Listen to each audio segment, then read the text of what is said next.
You are not at rock bottom. And that is exactly what makes this so dangerous.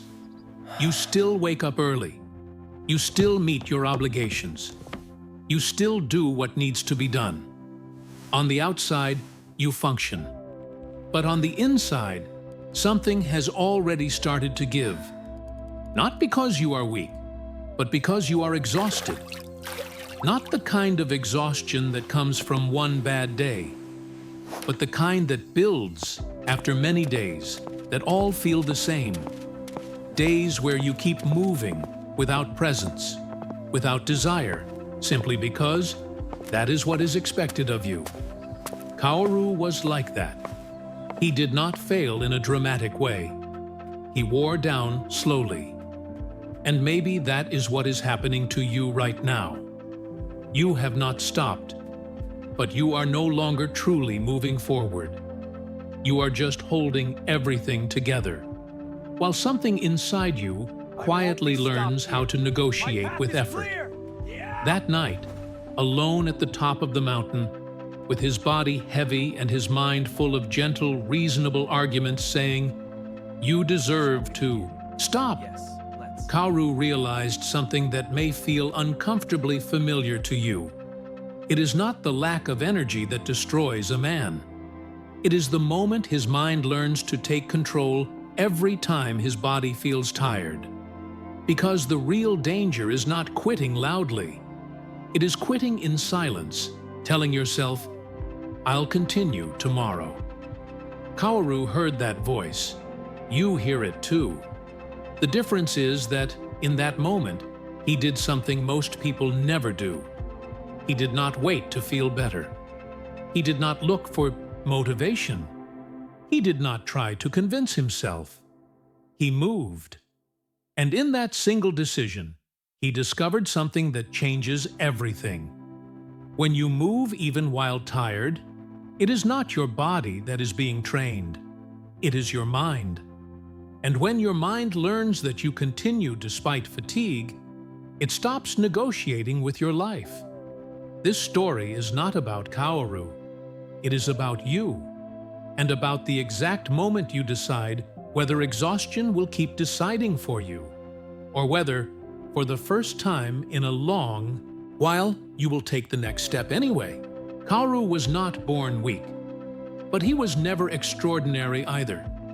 He grew up the way most men do, learning early to fulfill duties, to endure expectations, to follow paths that seemed correct, even when they made no sense. From a young age, Kaoru was known for being responsible, quiet, consistent. He did not seek attention, did not rebel, did not break rules. He did what needed to be done, and for a long time, that seemed enough. The problem began when consistency turned into weight.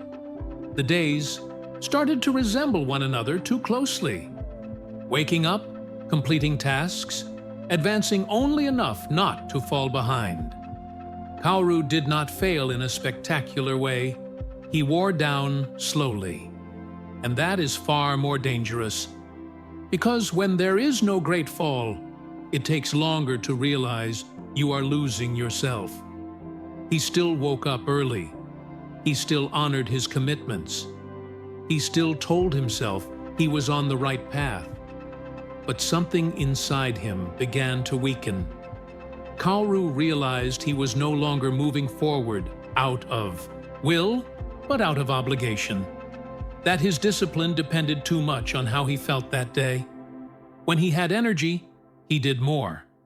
When he was tired, he postponed.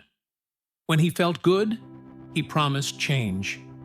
When he felt exhausted, he accepted stagnation as something natural. Without realizing it, he trained his own mind to obey only on easy days, and that carries a silent cost. The body keeps functioning, but the will weakens. The mind begins to negotiate. Effort becomes conditional. Kaoru started feeling tired before even beginning. Fatigue began appearing too early, not as a signal from the body, but as a learned reflex. That was how he reached the mountain. not in search of enlightenment, nor mystical answers. He climbed because he needed distance from the noise. He needed enough silence to hear something that had been muffled for years: his own conscience. The climb was long, and each step seemed to pull something heavy from inside him. It was not only the body that climbed, it was everything. He had been pushing forward for far too long. When Kaoru finally stopped atop the stone, wrapped in thick fog, he felt fatigue take full form. It was not only physical, it was mental, it was existential. He realized he was not tired of the path, but of the way he had been living. It was there, at that suspended point, between continuing and stopping, that Kaoru remembered Musashi. Not as a distant hero, but as a man who understood something brutal about human nature. The body gets tired, but it is the mind that decides when that becomes surrender. Musashi did not believe in acting only when energy appeared. He knew that if you teach your mind to stop every time you feel tired, it will begin to use fatigue as a tool of control. Kaoru felt this in his own body. The mind began speaking to him calmly, almost gently. You've already done enough. Resting now is not failure. Come back tomorrow. They were kind thoughts, but empty ones. He recognized that dialogue. He had obeyed it before, many times, and every time he did, something was lost. Kaoru realized in that moment that his life was not stalled by lack of ability, but by excess of concessions. He had allowed fatigue to decide for him. He had conditioned his discipline on comfort, and that had turned him into someone who always needed to feel good in order to move forward. Musashi taught the opposite. It is not about ignoring the body, but about not kneeling before fatigue. About understanding that moving while tired does not destroy a man, it builds him. Kaoru understood that he needed to relearn something basic, something nearly forgotten. To act even when there is no enthusiasm, even when the mind resists, even when the body asks for rest without real necessity. That was when he clenched his fists, not in defiance of the world, but in commitment to himself. He did not promise great changes. He did not swear never to be tired again. He did not seek strength where there was none. He did something far simpler and far more difficult. Kaoru took a step, a heavy, imperfect, silent step, but a conscious one. And in doing so, he realized something he had never noticed before. The fatigue did not increase. It remained there, stable, controllable. It did not destroy him. It did not paralyze him. It simply existed. And in that small movement, Kaoru began to learn the teaching that would change his life. It is not energy that creates movement. It is movement that trains the mind not to quit. The mountain remained wrapped in fog. The path was still long, and Kaoru was still tired. But for the first time in a long while, he did not allow that to decide for him. And that was how true training began. In the days that followed that first step on the mountain, Kaoru noticed something strange. The fatigue had not disappeared, but it no longer fully controlled his movements as before. He returned to routine with his body still heavy, waking without enthusiasm, feeling the same resistance when beginning any task. The difference was that now he no longer waited for motivation to act. He moved first, even if it was little, even if it was imperfect, even if it brought no pleasure at all. At first, this brought a discreet sense of control. Kaoru felt something like stability. Not happiness, not euphoria, just firmness. And that was exactly when the real test began. Musashi warned that the greatest mistake of the practitioner is not abandoning the path at the beginning, but relaxing once it starts. to work. Because when the body learns the rhythm, the mind changes strategy. It stops resisting openly and begins sabotaging quietly. Kaoru felt this. The days remained demanding, but now a new inner voice appeared. It no longer said, "Stop." It said, "You are already doing enough." It did not deny movement. It reduced its intensity. It did not prevent discipline. It diluted its weight. It was a more sophisticated, more dangerous resistance. He began noticing small concessions, a shortened training session here, a postponed commitment there. Nothing serious, nothing scandalous. All perfectly justifiable.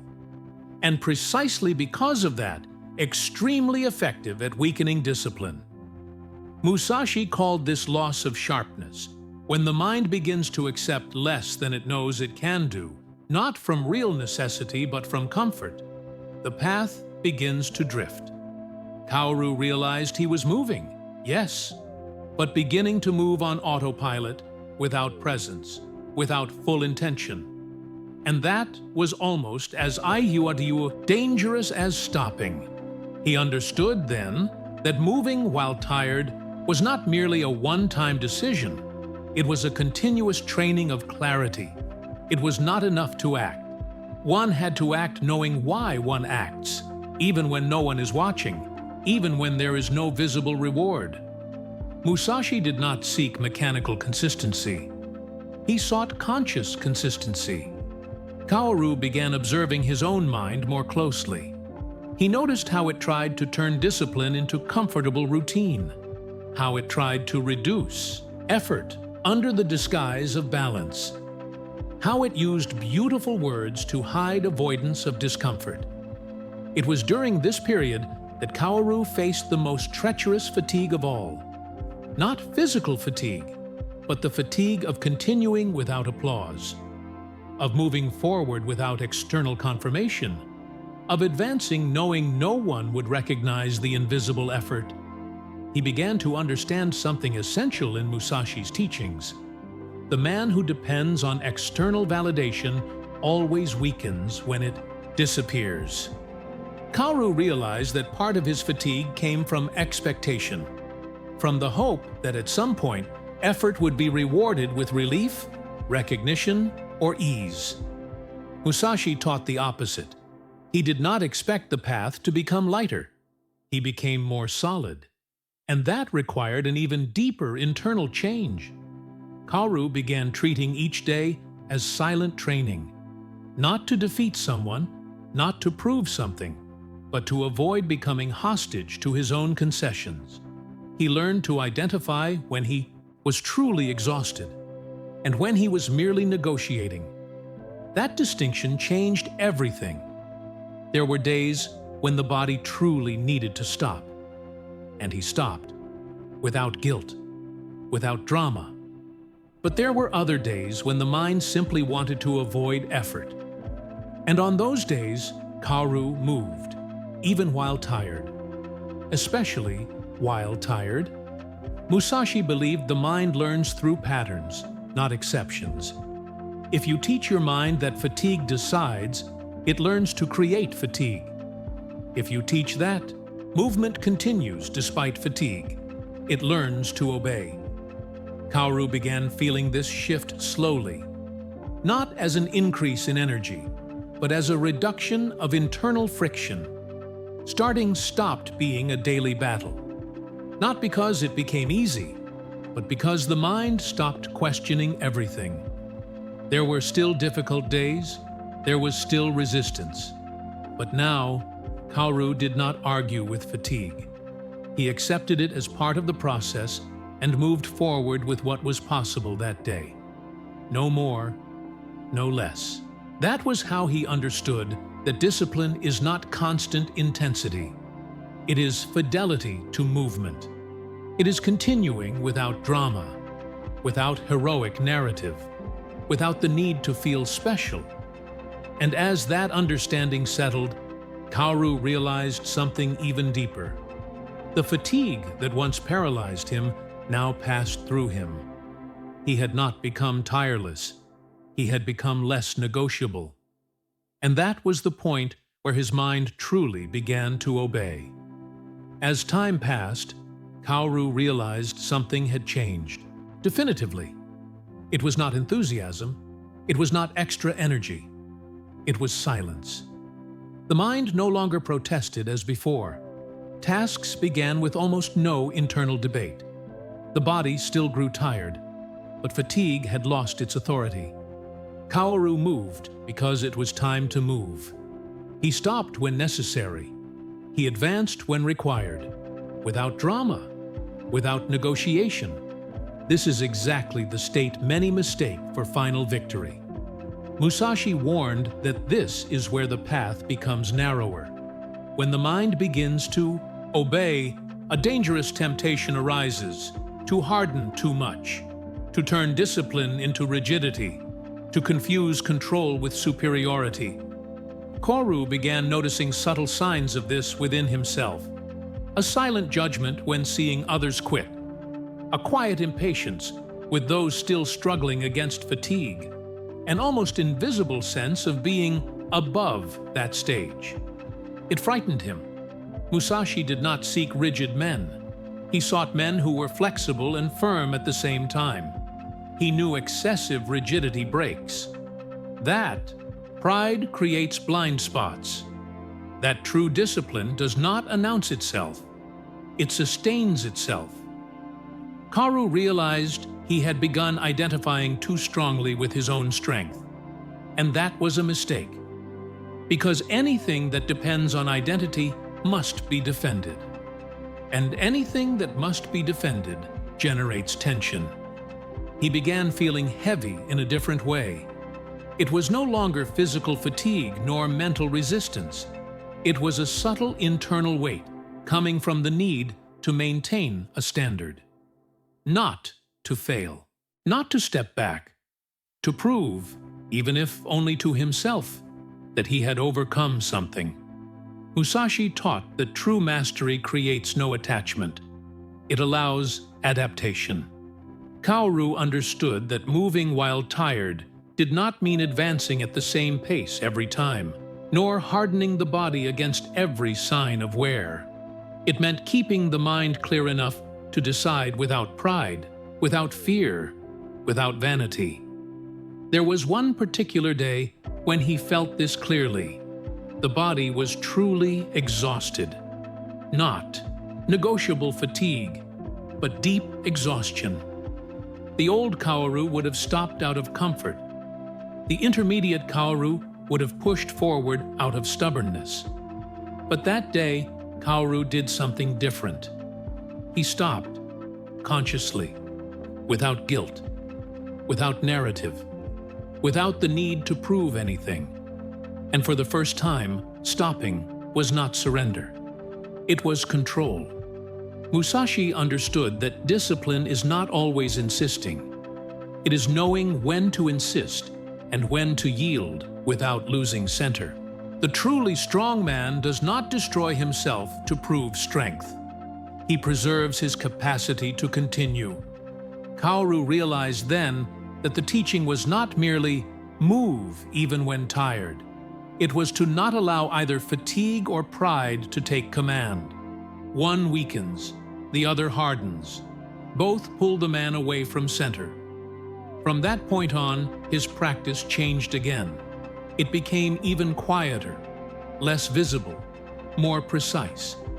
He stopped measuring progress by intensity and began measuring by clarity. If the mind was clear, movement came. If it was not, he adjusted, without abandoning himself. It was at this stage that Kaoru stopped fighting fatigue. He began passing through it, and something curious happened. External life did not change drastically. The days still demanded effort. Difficulties did not disappear. But Kaoru began feeling something rare, internal stability. Not the kind that depends on circumstances, but the kind that comes from knowing that tired or not, proud or not, he would not lose command of himself.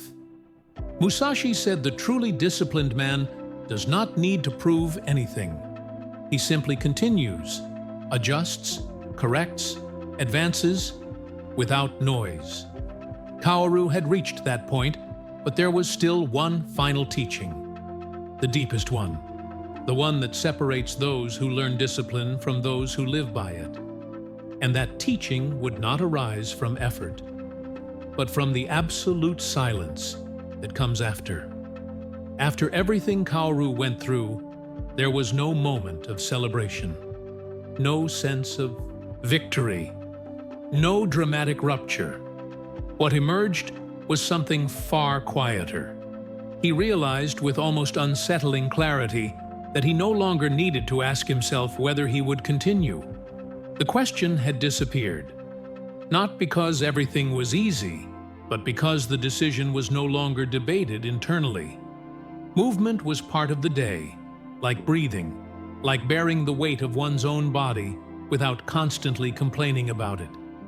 It was there that Kaoru understood Musashi's final teaching. True, discipline is not something you do. It is something you become. Musashi never separated training from life. He did not believe in a disciplined version of a man and an ordinary one. For him, the path was one.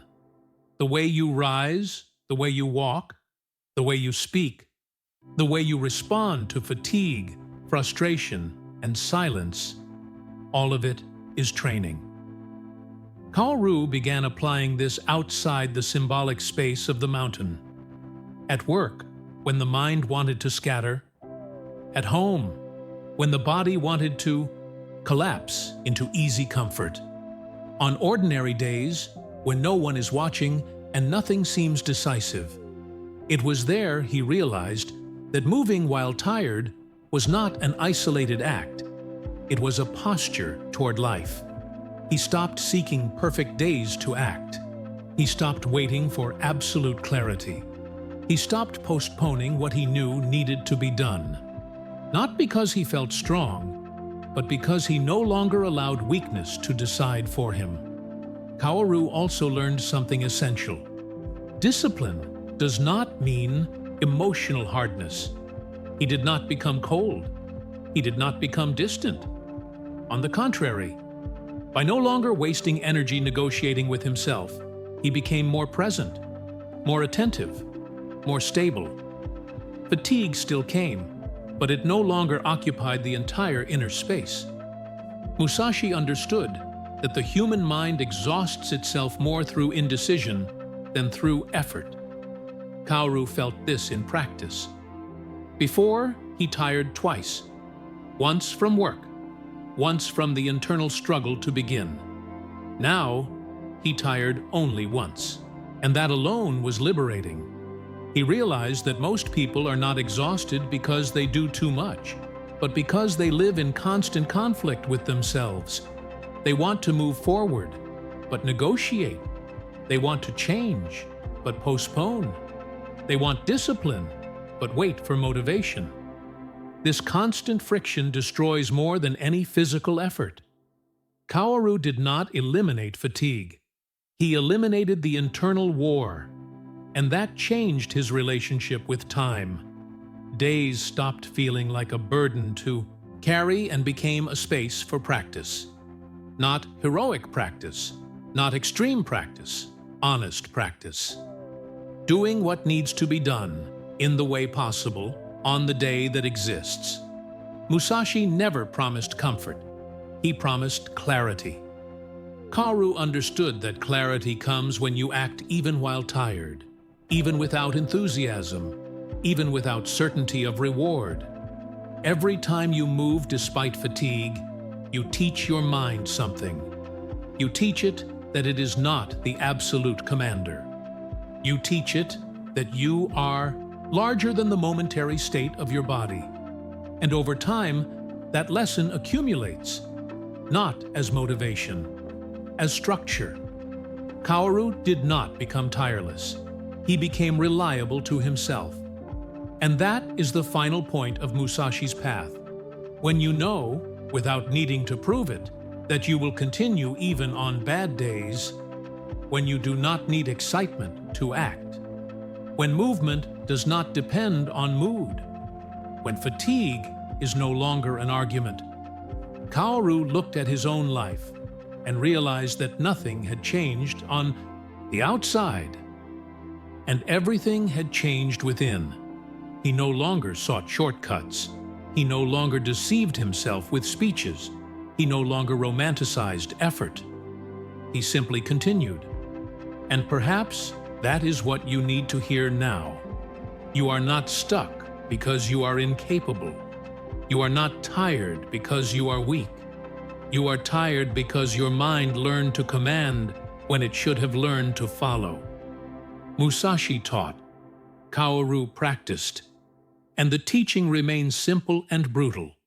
Move, even when tired, and your mind will learn to obey.